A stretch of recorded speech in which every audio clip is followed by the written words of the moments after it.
পেট পরিষ্কার হচ্ছে না, পায়খানা করতে কষ্ট হয়, টয়লেটে অনেক সময় ধরে বসে থাকতে হয়, কোষ্ঠকাঠিন্যে ভুগছি, সমাধান কি? আমি এই ভিডিওতে কোষ্ঠকাঠিন্যের সবচেয়ে কমন 6টি কারণ আর সেগুলোর সমাধান তুলে ধরবো। প্রত্যেকটা কারণ সহজ ভাষায় বুঝিয়ে বলবো, যাতে আপনার পেটে কি হচ্ছে পুরোটাই বুঝতে পারেন আর সমাধান মেনে চলতে সুবিধা হয়। শুরু করছি। 1 নম্বর কারণ, খাদ্যে যথেষ্ট পরিমাণ ফাইবার বা আঁশ না থাকা। পেট পরিষ্কার হওয়ার জন্য খাবারে আঁশ থাকা কেন খুব গুরুত্বপূর্ণ সেটা একটু বুঝিয়ে বলি। আমাদের পেটের ভেতরে থাকা নাড়িভুঁড়ি যেখানে পায়খানা তৈরি হয় এবং জমা থাকে, সেখানে আঁশ বা ফাইবার অনেকটা স্পঞ্জের মতো কাজ করে। অর্থাৎ আঁশ পানি শোষণ ও ধারণ করার মাধ্যমে পায়খানায় পানি ধরে রাখতে সাহায্য করে। তাই ফাইবার থাকলে পায়খানা নরম হয়, ভারী হয়, আর সেই পায়খানা নাড়িভুঁড়ির ভেতর দিয়ে সহজেই এগোয় এবং সহজেই সেটা শরীর থেকে বের করা যায়। এটা তো মাত্র একটা উপায় বললাম। স্বাভাবিক পায়খানা হতে আঁশ আরো অনেকভাবে সাহায্য করে। তাই খাদ্যে যদি যথেষ্ট পরিমাণে ফাইবার বা আঁশ না থাকে, তখন কোষ্ঠকাঠিন্য দেখা দিতে পারে। তাহলে সমাধান কি? খাবারে ফাইবারের পরিমাণ বাড়াতে হবে। কোন কোন খাবারে ফাইবার পাওয়া যায়? ডাল, ছোলা, গাজর, শসা, টমেটো, আপেল, কলা, প্রায় সব শাকসবজি, ফলমূল, অন্যান্য গোটা শস্যদানা ইত্যাদি। গোটা শস্যদানা কি? লাল চাল, লাল আটা, এগুলো। চাল যখন লাল থেকে সাদা করা হয় তখন ফাইবারের পরিমাণও কমে যায়। আটার জন্য একই কথা প্রযোজ্য। কোন কোন খাবারে পাওয়া যায় তা তো জানলাম, কিন্তু প্রতিদিনের খাদ্যাভ্যাসে কি কি পরিবর্তন আনলে ফাইবারের পরিমাণ বাড়বে? 7টা উপায় বলবো। 1, আমরা প্রায় সবাই রুটি কিংবা ভাত খাই। এই ক্ষেত্রে যদি আমরা লাল আটা বা লাল চাল ব্যবহার করি, তাহলে আমাদের খাবারে ফাইবারের পরিমাণ অনেক বেড়ে যাবে। 2, ভাত বা রুটির সাথে ডাল খেতে পারেন, ডালে ভালো পরিমাণ ফাইবার আছে। 3, প্রতিবার খাওয়ার সময় খেয়াল রাখবেন আপনার প্লেটে সবজি কি আছে।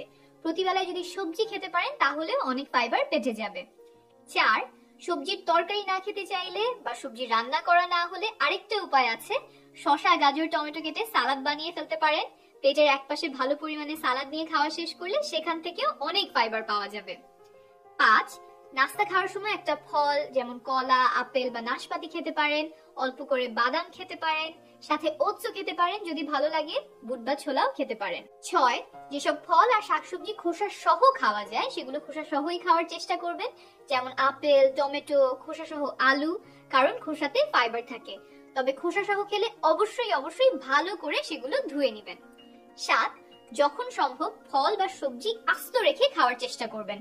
ব্লেন্ড করলে, জুস বানালে বা ভর্তা বানালে আঁশ কমে যায়। তবে খাবারে ফাইবার বাড়ানোর ক্ষেত্রে 2টা জিনিস মাথায় রাখা খুব গুরুত্বপূর্ণ।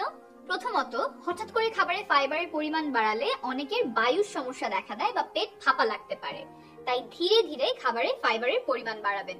যে 7টা পরামর্শ বললাম সেগুলো নিয়ে একটা পরিকল্পনা তৈরি করবেন। আপনার সুবিধা অনুযায়ী কোনোটা আগে কোনোটা পরে করবেন, একসাথে সবগুলি শুরু করবেন না। দ্বিতীয়ত, একটু আগেই বলেছি যে ফাইবার পানি শোষণ করে, তাই খাদ্যে ফাইবারের পরিমাণ বাড়ানোর সাথে সাথে যথেষ্ট পরিমাণ পানি নিশ্চিত করতে হবে। এই পানি নিয়েই আমার দ্বিতীয় পরামর্শ। কোষ্ঠকাঠিন্যের 2 নম্বর কারণ, যথেষ্ট পরিমাণে পানি না খাওয়া। পায়খানা নরম করতে হলে শরীরের পানি প্রয়োজন হয়। আবার পায়খানা যাতে আমাদের বৃহদন্ত্রে অর্থাৎ পেটের নাড়িভুঁড়িতে সহজে চলাচল করতে পারে, কোথাও আটকে না থাকে, তার জন্যও প্রয়োজন পানি। তাই আপনি যদি যথেষ্ট পরিমাণ পানি না খান, তাহলে পায়খানা নরম না হয়ে শক্ত হওয়া আর কোষ্ঠকাঠিন্য হওয়ার সম্ভাবনা বাড়ে। সমাধান কি? দিনে অন্তত 2 লিটার পানি পান করতে হবে। শরীর সেই পানি ব্যবহার করে কোষ্ঠকাঠিন্য দূর করবে। আপনার সাথে একটা 1 লিটারের বোতল রাখতে পারেন, তাহলে দিনে কতটুকু পানি খাচ্ছেন সেটা হিসাব করতে সহজ হবে। এখন চলে আসি কোষ্ঠকাঠিন্যের 3 নম্বর কারণে, দীর্ঘ সময় ধরে শুয়ে বসে থাকা। আমরা যদি হাঁটাচলা কমিয়ে দেই, শারীরিক পরিশ্রম না করি, অনেকক্ষণ ধরে শুয়ে বসে থাকি, ব্যায়াম না করি, তাহলে কোষ্ঠকাঠিন্য হতে পারে। শরীর চর্চা করলে আমাদের বৃহদন্ত্র অর্থাৎ পেটের ভেতরে থাকা নাড়িভুঁড়ি সচল হয় এবং স্বাভাবিক পায়খানা হতে সাহায্য করে। আমরা যত বেশি বাসা থেকে কাজ করব, বাসা থেকে অনলাইন ক্লাস করব, অফিসে বা ইউনিভার্সিটিতে যাওয়া আসা কম হবে, ততই আমাদের হাঁটাচলা কমে যাওয়ার সম্ভাবনা থাকে। হয়তো সকালবেলা ঘুম থেকে উঠে 2 কদম দিয়ে টেবিল চেয়ারে বসে সারাদিন সেখান থেকেই আপনি কাজ করছেন বা ক্লাস করছেন, দিনে আর ব্যায়াম করা হচ্ছে না, তখন কিন্তু কোষ্ঠকাঠিন্য দেখা দেওয়ার সম্ভাবনা বেড়ে যায়। কি করতে পারেন? প্রতিদিন কিছু সময় হাঁটাহাঁটি করা, ব্যায়াম করা বা দৌড়ানোর অভ্যাস গড়ে তুলুন। একদম কিছু না করার চেয়ে অল্প কিছু করাও শ্রেয়। আজকে থেকেই শুরু করতে পারেন। ধরেন চিন্তা করলেন প্রতিদিন 10 মিনিট বা 15 মিনিট দ্রুত হাঁটবেন, তারপর আস্তে আস্তে সময়টা আপনি বাড়াবেন। আর একটানা অনেকক্ষণ ধরে শুয়ে বা বসে থাকবেন না, একটু উঠে হালকা ব্যায়াম বা হাঁটাহাঁটি করে নেবেন। কতক্ষণ ব্যায়াম করতে হবে? আপনার বয়স যদি 19 থেকে 64 এর মধ্যে হয়, তাহলে আপনার লক্ষ্য থাকবে সপ্তাহে অন্তত 2.5 ঘন্টা মাঝারি ধরনের ব্যায়াম করা। মাঝারি ধরনের ব্যায়ামগুলো হলো দ্রুত হাঁটা, সাইকেল চালানো ইত্যাদি।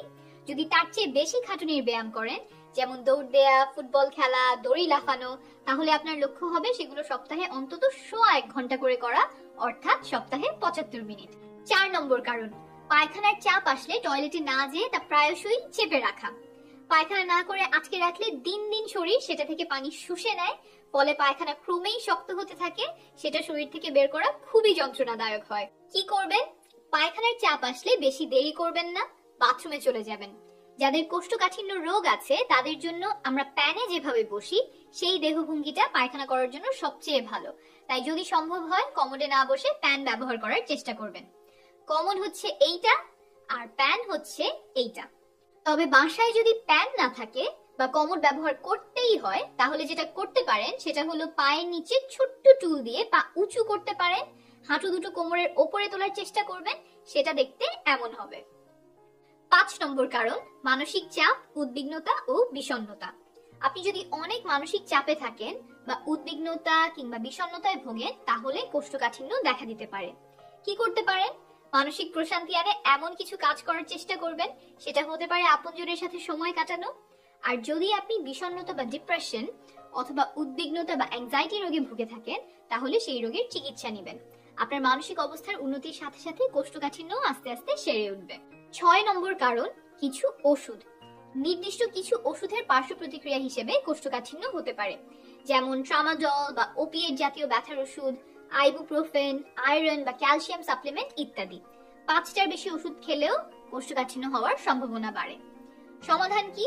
নতুন ওষুধ শুরু করার পরে যদি মনে হয় কোষ্ঠকাঠিন্যের সমস্যা বেড়ে গেছে, আপনার ডাক্তারকে জানান। তিনি ওষুধ বদলে দিতে পারেন বা কোষ্ঠকাঠিন্যের চিকিৎসার জন্য আলাদা ওষুধ দিতে পারেন। আর ওষুধ যদি এমন হয় যে আপনাকে সারা জীবন খেতেই হবে, তাহলে আগে যে উপায়গুলো বললাম সেই উপায়ে কোষ্ঠকাঠিন্য দূরে রাখার চেষ্টা করবেন।